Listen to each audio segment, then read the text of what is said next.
saja enggak. Masih ada kelompok 12 sore. Iya. Mas Heru udah share screen aja nih. Luar biasa, lu semangat banget Mas Heru. Aduh, ya udah. Nih, saya lihat dulu kelompok 12 apakah sudah hadir semua? Ada Mas Ade. Bentar ya rekan-rekan ya. Mas Ade hadir ya. Mas Ade, Mas Heru ada. Ya, Alhamdulillah, Masya Allah, Tabarakallah, sudah hadir semua. Kalau begitu, kepada yang sudah share screen, Mas Heru, dan rekan-rekan kelompok 12, dipersilahkan untuk melakukan presentasi. Mohon dibantu untuk bisa dilakukan selama maksimal 30 menit, dan setelahnya kita akan melakukan diskusi. Dipersilahkan. Izin Bu, apakah suara saya terdengar jelas Bu? Iya, terdengar Mas Heru, silahkan. Iya. Bismillahirrahmanirrahim. Assalamualaikum warahmatullahi wabarakatuh. Perkenalkan kami dari kelompok 12. Di sini akan memaparkan terkait dengan eh, suggestion for case analysis. Di sini kami akan mengangkat studi kasusnya Bang Jabar ya Bu ya, yang baru hot hari-hari ini, bukan hotnya yang orang asli ya Bu ya. Ini hot yang problem yang terkait dengan itu biaya reklaminya. Perkenalkan Bu, kami dari kelompok 12 beranggotakan 6 orang. Pertama ada Mbak Ade Faiz Aminia, kedua ada Mbak Desi Asih Putri, ketiga ada saya sendiri Heru Kurniaw Afian, keempat ada Mbak Mela Fasa Hanifah, yang kelima ada Mbak Uun Unia Hanisa, itu Bu, dari kelompok kami. Di sini kami akan menjelaskan beberapa dari outline ini. Pertama adalah latar belakang kasus, kedua ada ringkasan analisis eksternal, ringkasan analisa internal, alternatif strategi, strategi rekomendasi dan alasan, serta implementasi dan risiko. Next. Di sini saya akan menjelaskan latar belakang kasus. Di sini kami akan menjelaskan tentang Bank Jawa Barat. PT Bank Jawa Barat atau dulu namanya adalah PT Bank Daerah Jawa Barat dan Banten atau lebih dikenal dengan PT Bank BJB merupakan salah satu bank umum yang memiliki peran penting dalam mendukung pembangunan ekonomi, khususnya di wilayah Jawa Barat dan Banten. Bank ini memiliki peserta terbatas tercatat di Bursa Efek Indonesia dengan kode saham Bank BJBR. Kantor pusatnya berada di Bandung di Jalan Laripan. Bank BJB beroperasi pada tanggal 20 Mei 1961. Pada awal pendiriannya, bank ini bernama PD Bank Karya Pembangunan Daerah Jawa Barat yang merupakan hasil nasionalisasi dari bank milik Belanda. Seiring dengan perkembangan waktu, nama bank mengalami beberapa perubahan, mulai dari Bank Pembangunan Jawa Barat, kemudian menjadi Bank Jabar, hingga berubah menjadi perseroan terbatas pada tahun 1999. Selanjutnya, bank ini sempat dikenal sebagai Bank Jabar Banten sebelum akhirnya menggunakan nama resmi Bank BJB pada tahun 2010. Selain itu, Bank BJB Bank BJB memperoleh status sebagai bank devisa sejak tanggal 2 Agustus 1990, memungkinkan bank untuk melayani transaksi keuangan internasional dengan pengalaman yang panjang dan berbagai transformasi dilakukan.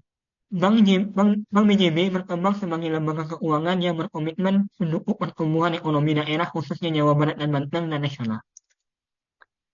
Next, halaman kedua. Bank BJB merupakan bank usaha milik negara, yaitu urusan sebagian besar kepemilikan sahamnya dimiliki oleh pemerintah daerah. Struktur kepemilikan Bank BJB menunjukkan adanya kerjasama antara pemerintah daerah dan masyarakat investor. Ditunjukkan dengan terdaftarnya saham Bank BJB pada Bursa Efek Indonesia dengan kode BJBR tadi. Pemegang saham Bank BJB terdiri dari beberapa pemilik, pertama Provinsi Jawa Barat dengan kepemilikan 30%, selanjutnya pemerintah Provinsi Banten sebesar 5%, selain itu pemerintah kabupaten kota di Jawa Barat yang memiliki saham 25%, dan 32% Bank BJB dimiliki oleh masyarakat umum yang diperdagangkan melalui Bursa Efek Indonesia. Dari struktur kepemilikan ini menunjukkan bahwa Bank Jawa Barat tetap berfokus melakukan pembangunan daerah, khususnya kepada Jawa Barat dan Banten. Namun, mereka juga menerapkan prinsip tata kelola yang baik, melibatkan partisipasi investor publik dengan komposisi saham yang seperti dijelaskan pada sebelumnya. Di sini kami mengangkat case Bank Jabar karena mengingat Bank Jabar ini menduduki urutan kedua bank daerah terbesar setelah Bank DKI dan urutan pertama bank daerah yang bersifat TBK yang terdaftar di Bursa Efek Indonesia, yang dimana posisi kedua dipegang oleh Bank Jawa Timur.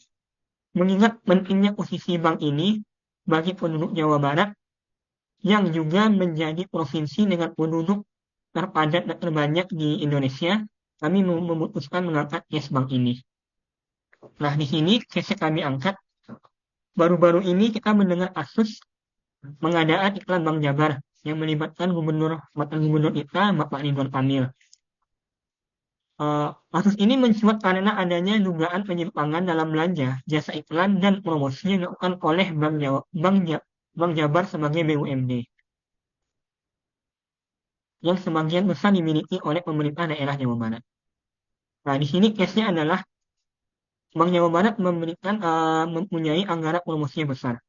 Nah, karena ada anggaran promosi yang besar tersebut, kewajiban untuk mengikuti prinsip pengadaan yang transparan, efisien, dan akuntabel.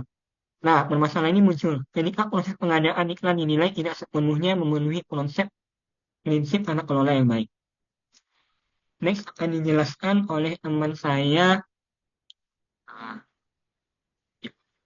terkait analisa eksternal oleh Mbak Mela.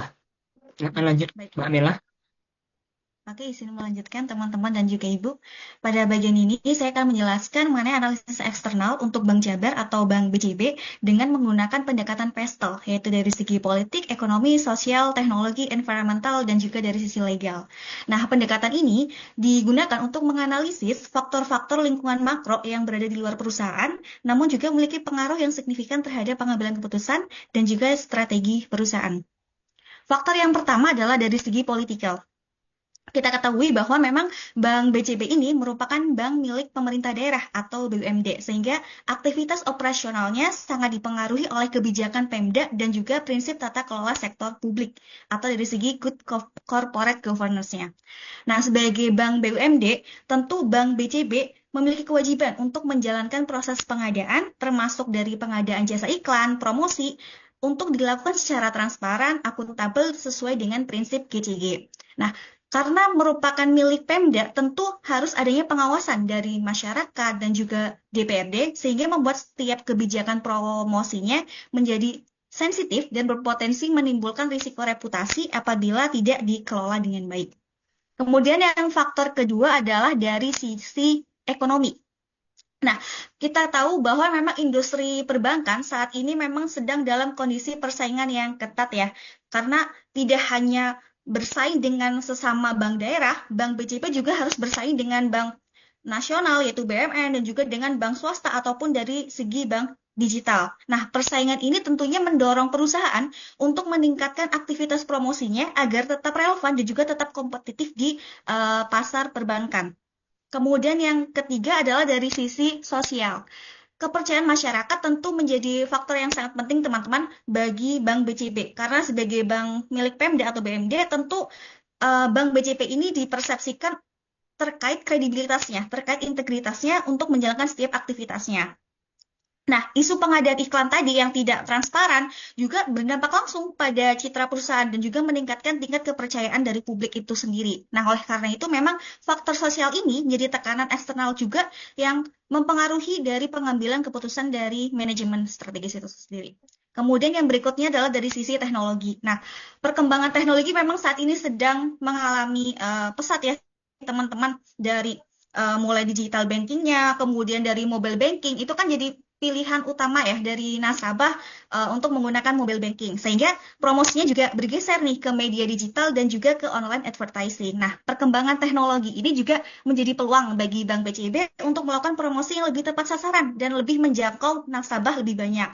Sehingga pemanfaatan teknologinya juga harus diimbangi dengan tata kelola pengadaan yang baik sehingga tentunya tidak akan memberikan masalah yang baru. Kemudian faktor yang berikutnya adalah yang keempat yaitu yang kelima yaitu environmental.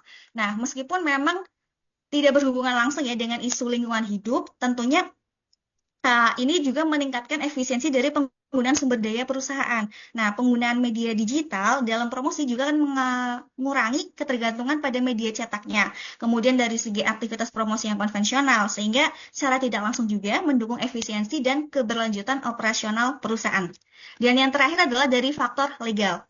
Sebagai perusahaan publik, Bank BCB memang harus terikat dengan berbagai regulasi dan juga ketentuan hukum, termasuk terkait aturan pengadaan barang jasanya itu sendiri. Nah, ketidakpatuhan terhadap regulasi tersebut dapat menimbulkan risiko hukum, baik berupa sanksi administrasi, kemudian juga dampak reputasi yang cukup serius. Oleh karena itu, memang dari aspek legal ini menjadi faktor eksternal yang juga menentukan keberlanjutan strategi promosi dan pengadaan iklan Bank BCB itu sendiri. Nah, berikut sekian dari analisis eksternal yang berikutnya akan dilanjutkan dengan rekan saya.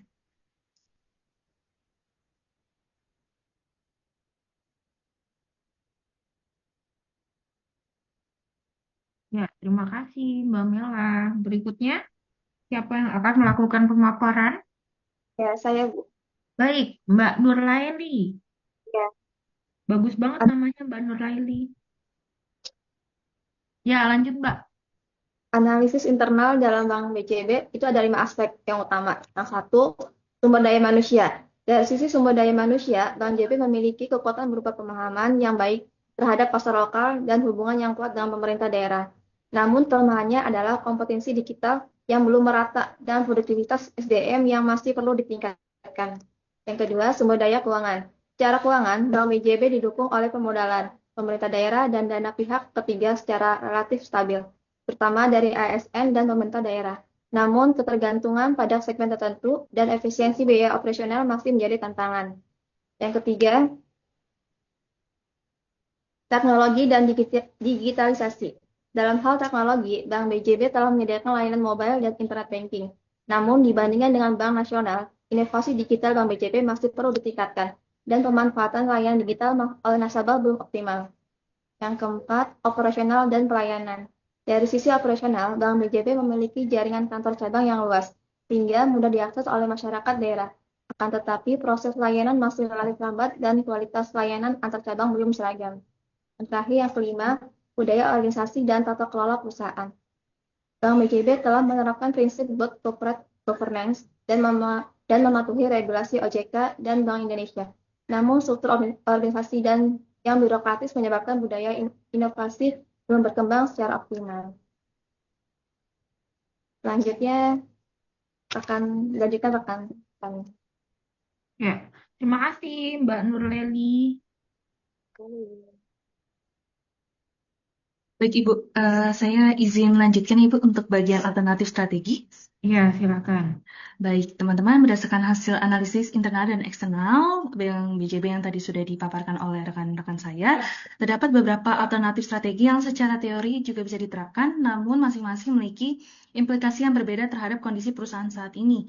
Nah, yang alternatif pertama yang bisa teman-teman lihat itu adalah growth strategy, yaitu strategi pertumbuhan melalui ekspansi pasar, produk, dan digital channel. Strategi ini memang berpotensi meningkatkan pendapatan dalam jangka menengah hingga panjang, namun dalam kondisi Bank BJB yang sedang menghadapi isu hukum dan tata kelola perusahaan, strategi ini memiliki resiko reputasi yang tinggi dan tidak menyentuh akar permasalahan utama. Lalu alternatif kedua, itu adalah diversification strategy dengan mengembangkan lini bisnis atau layanan di luar core marketnya. Strategi ini bisa membuka sumber pendapatan baru, tapi membutuhkan manajemen risiko dan tata kelola perusahaan yang kuat. Jika diterapkan saat internal belum stabil, strategi ini justru beresiko memperbesar masalah. Lalu yang berikutnya, Mas Heru boleh dibantu? Baik, untuk alternatif ketiga ini adalah cost strategy yang berfokus pada efisiensi biaya dan pengendalian pengeluaran. Strategi ini berdampak cepat terhadap stabilitas keuangan, namun tidak cukup kuat untuk memulihkan kepercayaan publik dan berpotensi berdampak negatif pada kualitas layanan jika dilakukan terlalu agresif. Lalu yang berikutnya, yang terakhir adalah turnaround dan fokus strategi, yaitu strategi pemulihan kinerja dan kepercayaan organisasi dengan fokus pada perbaikan tata kelola perusahaannya, sistem pengadaan, dan reputasi sebelum melakukan ekspansi. Strategi ini menggunakan prinsip prepare before expansion dan paling relevan untuk perusahaan yang masih memiliki potensi namun sedang berada dalam krisis. Dan dari keempat alternatif tersebut, selanjutnya strategi yang paling sesuai akan dijelaskan lebih lanjut oleh rekan saya. Dipersilakan. Ya, terima kasih Mbak. Mbak namanya dibacanya Mbak Disri atau Desri? Disri, Bu. Oh, Disri. Baik. Mbak Disri dilanjutkan oleh siapa Mbak ya? Uun, Bu. Oh iya, Mbak Uun. Baik, Dipersilakan. selanjutnya saya akan memaparkan terkait strategi rekomendasi dan alasannya berdasarkan beberapa rekomendasi strategi yang telah dijelaskan di atas. Kelompok kami sepakat untuk mengambil satu strategi yang mungkin sesuai dengan fokus utama perusahaan, yaitu prepare before expansion. Strategi tersebut adalah turnaround strategi yang dimana merupakan strategi pemulihan kinerja dan kepercayaan organisasi yang diterapkan ketika perusahaan mengalami penurunan kinerja atau menghadapi krisis reputasi dan tata kelola perusahaan. Dalam case ini mungkin Bank BJB masih bisa, perusahaan tersebut masih bisa diselamatkan. Ada 5 alasan mengapa Bank BJB membutuhkan turnaround strategi. Yang pertama, karena kasus hukum dan adanya dugaan fraud yang dapat mengakibatkan adanya kerusakan reputasi. Yang kedua adalah lemahnya pengawasan internal. Yang ketiga ada penurunan kepercayaan publik dan stakeholder. Yang keempat adanya tekanan regulator dari OJK dan KPK. Dan yang terakhir adalah adanya tantangan daya saing digital. Next. Di sini ada bentuk turnaround strategi yang mungkin akan relevan untuk Bank BJB. Yang pertama ada manajemen dan governance turnaround, di mana tujuannya adalah untuk memperbaiki struktur kepemimpinan dan sistem pengambilan keputusan, di mana bentuk implementasinya yaitu melakukan restrukturisasi manajemen puncak, penguatan good corporate governance, dan compliance dan risk culture. Yang kedua ada operational turnaround strategi, yaitu retrenchment dan stabilization. Tujuannya adalah untuk menstabilkan kinerja keuangan jangka pendek tanpa mengorbankan fungsi inti bank. Adapun bentuk implementasinya yaitu dengan retrenchment selektif, efisiensi operasional, dan optimalisasi SDM. Selanjutnya, yang ketiga ada strategic fokus turnaround, yaitu refocusing strategi, di mana tujuannya adalah untuk mengembalikan fokus pada core market Bank BJB, di mana bentuk implementasinya yaitu berfokus pada ASN dan aparatur daerah, UMKM berbasis wilayah, dan layanan keuangan Pemda. Yang kedua ada penguatan relationship banking, yaitu tapi bukan volume based growth. Yang ketiga ada pengembangan produk berbasis kebutuhan lokal. Dan yang keempat ada digital reinforcement turnaround strategi, di mana tujuannya adalah untuk meningkatkan daya saing tanpa memperbesar risiko strategis. Bentuk implementasinya dapat berupa digitalisasi ASN dan Pemda, mobile banking untuk UMKM daerah, dan automasi risk dan compliance. Adapun yang kelima yaitu reputation turnaround strategi, di mana tujuannya adalah untuk memulihkan legitimasi sosial dan politik dengan bentuk implementasinya yaitu rebranding berbasis integritas, edukasi publik dan UMKM, juga komunikasi krisis yang proaktif. Untuk kesesuaian dengan kondisi pasar dan perusahaan, turnaround strategi ini berfokus pada perbaikan tata kelola, stabilitas operasional, refocusing pasar regional, dan penguatan digital sudah sesuai dengan kondisi internal Bank BJB dan dinamika pasar perbankan yang highly regulated dan kompetitif. Strategi ini mungkin menunjukkan tingkat strategi fit yang tinggi serta meminimalkan risiko kegagalan jangka pendek. Selanjutnya mungkin akan dijelaskan oleh teman saya. Terima kasih. Ya, terima kasih Mbak Uun. Terakhir, Mas Ade ya? Iya. Izin saya, Bu. Salah. Siapa itu? Mbak Ade. Iya. Astagfirullahaladzim. Punten, hampura atuh. Silakan, Iya, Mbak izin Ade. melanjutkan ya Ibu dan teman-teman. Ya. Untuk bagian ini kita akan menjelaskan bagaimana strategi turnaround yang telah kita pilih tadi itu bisa diimplementasikan secara nyata di Bank BJB ini. Nah, implementasi strategi turnaround ini itu dia ada difokuskan pada 3 hal utama. Yang pertama itu adalah pemulihan tata kelola dan reputasi. Mengingat Bank BJB ini kan ada kasus pengadaan iklan seperti yang telah dibahas sebelumnya. Terus yang kedua ada stabilisasi operasional internal agar aktivitas bisnis inti ini dia tetap berjalan dengan baik dan risiko operasional ini dapat diminimalisir. Lalu yang ketiga ada penguatan sistem pengawasan dan kepatuhan. Hal ini bisa digunakan sebagai fondasi utama untuk mencegah terulangnya masalah serupa di masa depan. Lalu untuk pendekatan yang digunakan dalam implementasi strategi ini adalah menggunakan prinsip prepare before expansion seperti yang telah dibahas sebelumnya. Artinya perusahaan ini dia tidak langsung melakukan ekspansi bisnis sebelum permasalahan internalnya itu diselesaikan terlebih dahulu. Nah, untuk proses pemulihannya dia dilakukan dengan bertahap dan terukur sehingga setiap perubahan dapat dikontrol, dievaluasi, dan disesuaikan dengan kondisi internal perusahaan. Untuk langkah awal yang bisa dilakukan, Bank BJB bisa melakukan audit internal dan evaluasi tata kelola perusahaan secara menyeluruh untuk mengidentifikasi titik lemah dalam sistem pengawasan dan pengadaan. Selanjutnya, dilakukan restrukturisasi manajemen pada posisi strategis, terutama pada fungsi yang berkaitan dengan pengambilan keputusan dan pengendalian internal. Selain itu, perusahaan Bank BJB juga bisa melakukan penguatan sistem compliance dan manajemen risiko agar seluruh aktivitas bisnisnya bisa berjalan sesuai dengan regulasi dan prinsip good corporate governance. Nah, untuk pelaksanaannya, divisi yang terkait untuk menjalankan strategi ini, yang pertama adalah manajemen puncak sebagai pengambil keputusan strategis dan untuk memberikan komitmen perubahan. Lalu yang kedua ada divisi kepatuhan dan manajemen risiko yang bertanggung jawab untuk memastikan seluruh kebijakan sesuai dengan regulasi dan standar pengawasan yang telah ada. Lalu yang ketiga ada divisi IT dan operasional yang mendukung proses digitalisasi serta perbaikan sistem internal agar lebih transparan dan efisien. Nah, dari implementasi ini dia juga memiliki beberapa risiko utama. Di antaranya yang pertama adalah resiko reputasi yang masih dapat berlanjut. Lalu yang kedua ada resistensi internal terhadap perubahan.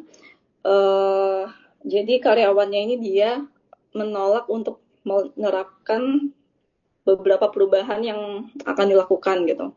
Lalu yang ketiga adalah tantangan adopsi sistem digital, baik dari karyawan maupun dari organisasinya. Oleh karena itu, antisipasi yang bisa dilakukan oleh Bank BJB ini, dia bisa melakukan komunikasi krisis yang transparan, change management, dan pelatihan SDM untuk karyawan-karyawannya, serta penguatan budaya kepatuhan di seluruh bagian organisasinya. Jadi dengan implementasi strategi turnaround ini, jika dilaksanakan dengan terencana dan konsisten, Bank BJB ini diharapkan bisa memulihkan kepercayaan publik, serta bisa melakukan pertumbuhan yang berkelanjutan di masa depannya. Mungkin itu saja Bu dari kelompok 12. Selanjutnya dikembalikan kepada Bu Syifa. Terima kasih. Ya, baik. Terima kasih Mbak Ade sebagai presenter terakhir dan anggota kelompok 12 tentang pemaparannya fokusnya di BJB ya, Iya, Bu. analisisnya. Ya, ini kalau tadi mungkin Saya karena memang tidak terupdate dengan kasus ini ya Mas Heru, tapi setelah tadi saya cari tahu sepintas, eh, dana penggelapannya itu berapa ya? Disebutkan nggak tadi di presentasi? Bank Jabar ya Bu ya. Ya, ini kan ada dugaan apa namanya kena KPK kan, karena ada korupsi dalam pengadaan iklan, itu kan, gitu. Dan setahu saya tuh memang kalau yang namanya pengadaan itu harus ada di apa sih, lembaga pengadaannya itu harus open tender dan semacamnya, tapi prosesnya itu mungkin tidak sesuai dengan prosedur gitu, open tendernya gitu. Ya. Nilai Kalau nilai korupsi, nilai nilai kerugian negara ya Bu ya. penggelapannya, nilai penggelapannya Kalau berapa? dari itu Ibu, dari sumber yang saya lihat dapat ya Bu ya, di kompas.com, itu Mm-mm. KPK mengungkapkan kerugian negaranya 222 miliar Bu, potensi kerugian Oh, negaranya. Dan fantastis. kasusnya kan juga lagi Masih ini ongoing Bu ya? ya, sejak Masih ongoing libur ya kasusnya ambil ya? ya Bu ya. Oh, berarti yang jadi tersangkanya itu pasti Oh, DOD kan? Heeh. iya. Karena yang decision makernya. Berarti yang kena jadi tersangkanya itu direktur utama aja. Direktur bisa jadi itu juga Bu. Kan direktur kan juga atas usulan dari pemilik saham utama ya. Pemilik saham Yes, utamanya kan memang dari Gubernur Jawa Barat kan di provinsi Bu terkait Ridwan pemilihan Kamil. direksi dan komisaris. Berarti kemarin Bu kita lihat Oh, Pak Pak Deddy Mulyadi kan awalnya kan Helmi Yahya ya Bu ya yang diangkat. Jadi kan heeh. dibatalkan Bu ada intervensi dari Pak Deddy Mulyadi kalau nggak salah. Oh, Jadi bisa jadi Deddy Mulyadi. gubernur sebelumnya terlibat. Makanya Pak Ridwan Kamil Heeh. terseret Bu buat kasus ini. Oh, begitu. Tapi statusnya di ini saksi ya? Pasti saksi Bu. Iya, masih saksi kan? Iya, oke. Iya. Yes, baik. Oke, Nah wow. ini Bu, Tidak menduga kasus yang oke. diangkat itu. Ya, silakan Mas Heru, ada yang ingin disampaikan lagi? Nah, ini Bu, paling sih mau buka sesi pertanyaan sih Bu saya. Oh ya, boleh. Monggo, monggo, Oke. monggo. Mas Kita Heru. buka buat dua dulu ya Bu ya. Pertama dari kelompok 11, yang kedua dari selain kelompok 11 ya Bu ya. Buat teman-teman yang mau bertanya silahkan. Dari kelompok 11 dulu kalau bisa. Ya, kelompok 11 tadi sudah ada Mbak Uun yang bertanya untuk kelompok 11 ya. Coba dikembalikan pertanyaannya. Oh, ternyata Mbak Ratu yang mau bertanya. Oke, ya Mas Heru. Nah, silakan Mbak Ratnu. Ya, siap. Terima kasih. Izin Ibu Smifa, izin bertanya kepada kelompok 12. Izin bertanya terkait implementasi strategi pemulihan. Setiap organisasi itu kan tentu akan menghadapi berbagai tantangan. Nah, menurut kelompok 12 itu, kira-kira risiko apa yang paling signifikan yang akan berpotensi dihadapi oleh Bank BJB? Dan bagaimana strategi mitigasi yang sekiranya dapat dilakukan perusahaan itu agar proses pemulihan itu tetap dapat berjalan secara efektif? Sekian, terima kasih. Oke.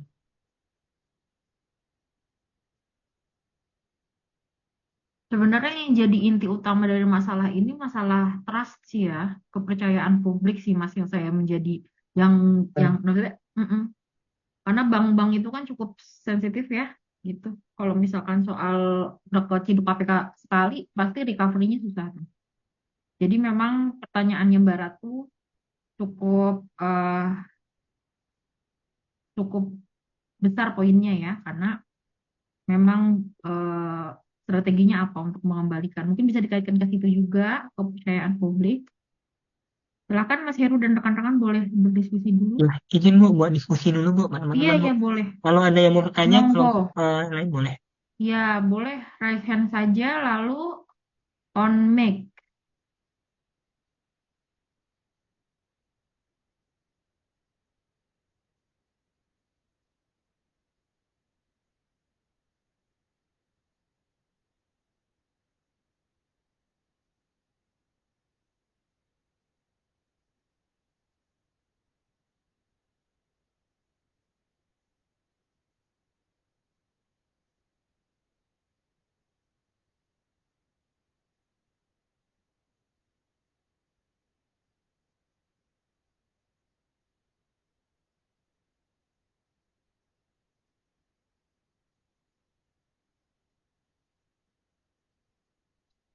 Ada lagi yang bertanya? Persilakan kalau misalkan mau bertanya.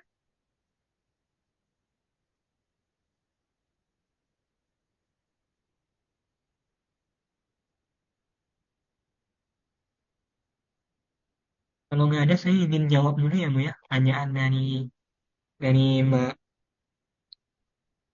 Ya. Mbak Tadi kan pertanyaan kan Ratu. risiko terbesar yang kemungkinan akan dihadapi BJB dalam menjalankan strategi pemulihan ya, Bu ya. Mm-mm. Pemulihan dan bagaimana rencana mitigasi dan langkah diambil perusahaan. Nah, jawabannya ini, Bu. Pertama itu pasti tantangan itu adalah resistensi internal, Bu. Kemungkinan kan kita Resisten. memakai IT dan juga pelakunya kan juga dari dalam-dalam juga ya, pelaku korupsi tersebut ya. Pasti mereka akan Iya. menghalangi pihak audit buat untuk mencari sumber masalahnya di mana. Itu pertama, resistensi dari internal. Kedua, pasti akan pihak dari Bank Jawa Barat akan melakukan perombakan besar-besaran terkait dengan divisi terkait ya. Dan juga itu akan memakan waktu sih, Bu. Itu akan memakan waktu. Eh, Pertama sih kalau menurut saya itu kan tantangannya di situ. Tapi kalau langkah-langkahnya pertama pihak dari Bank Jabar seharusnya itu pertama memulihkan citra Bank Jawa Barat dulu. Karena Iya. di sini kan juga nggak membawa nama bank saja, sama kita membawa Mm-mm. nama daerah, terutama Provinsi Jawa Barat, Provinsi Banten, dan Mm-mm. 32 ibu kota dan kabupaten terkait. Jadi jika bank pemerintah saja tidak bisa dipercaya masyarakat, di mana masyarakat mau percaya ke pelayanan atau ini akan berimbas kemana-mana, ke citra buruk juga terhadap perbankan, mengingat Bank Jawa Barat ini adalah bank daerah nomor 2 terbesar di Indonesia, belum Bank Jawa Timur. Dan kedua paling buat mengatasinya mungkin memanfaatkan audit ya, audit eksternal ya. Kalau audit internal kita nggak tahu juga yang problemnya di mana. Bisa jadi yang internal itu juga terkait dengan korupsi tersebut. Baiknya pihak Jawa Barat memakai audit eksternal sih, pihak ketiga. Kalau dari saya sih itu sih, Bu, Iya. langkah-langkahnya. Ada tanggapan lagi dari Mbak Ratu? Berarti memang intinya ya karena betul pelakunya orang dalam juga, audit internalnya pasti udah nggak jalan. Karena kalau misalkan audit internalnya jalan, nggak mungkin nggak kedeteksi dari awal ya. Iya, benar, Bu. Iya, makanya Seperti ada kita case harus ini, pakai. Mm-mm. audit independen sih, Bu, kalau menurut saya. Kenapa? Harus pakai audit independen di pihak ketiga lah. Audit independen bahkan. Iya. Iya benar. Karena dia ya memang setelah kejadian gitu kan bisa di ininya. Oke. Ada tanggapan Mbak Ratu? Baik, terima kasih dari kelompok 12 dan Ibu Siva. Jawabannya sudah cukup jelas, Ibu. Iya. Ya, Oke. terima kasih kelompok 12. Iya, terima kasih juga Mbak Ratu. Dari teman-teman yang lain, ada yang ingin ditanyakan lagi? Jadi kita menutup kelas kita dengan kasus kasus Bank BJB yang hidup sama Iya, Bu. KPK ya luar biasa emang di kelompok 12. Saya sebenarnya sudah menanti-nanti nih apa nih yang diambil kasusnya. Nyata Yang kasus lagi, yang lagi korupsi. in juga, Bu. Iya benar-benar. Tapi tadi disangkut pautkan dengan Kang Deddy Mulyadi karena apa ya? Saya Itu baru bukan kan karena ada kasus ini kan Sang Deddy Mulyadi kan selaku gubernur baru kan mengganti, Bu, oh iya jajaran deh. direksi dan komisaris kan masih Oh dulu iya kan deh. masih pilihan dari Pak Ridwan Kamil, Bu. Jadi Kang Deddy itu mengganti semua, Bu, Oh, di tapi situ. memang kalau dari KPK belum ini ya, belum kepanggil ya. Belum, Bu, masih Iyalah, direktur keuangan ya kalau nggak salah masih keuangan. Direktur Kalau Keuangan direktur ya. utama sama yang lainnya masih seksi sih, Bu. Iya, oke. Baik sekali, menarik banget apa namanya analisisnya gitu. Tapi mungkin saran-sarannya akan sangat kena ya karena teman-teman kan dari prodi akuntansi nih gitu kan. Tentunya pasti akan sangat-sangat udah hatam lah, udah hafal di luar kepala ya yang namanya audit-audit internal, eksternal bahkan tadi disarankannya audit independen gitu ya.